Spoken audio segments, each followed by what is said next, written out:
Հարություն բառը գալիս է հարնեմ կամ հարնել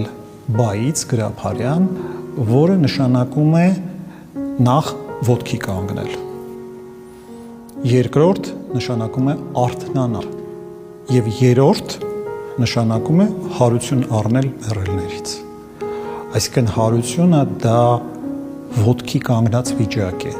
Հարությունը ներկայություն է, բացակայություն չէ, երբ մենք կանգնած ենք Աստծո առջև, աստվածային իրականության առջև, մենք կանգնած ենք Աստծո սիրո մեջ։ Սա շատ կարևոր է կանգնած լինելը,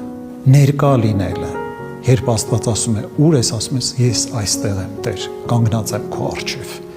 Ես չեմ փախչում քո ներկայությունից, չեմ փախչում պատասխանատվությունից, քոնն եմ ես։ Սա է հարությունը։ Հարություն նշանակում է արթնություն, հոգևոր արթնություն։ Քրիստոնյա մարդը քնած մարդ չի, արթուն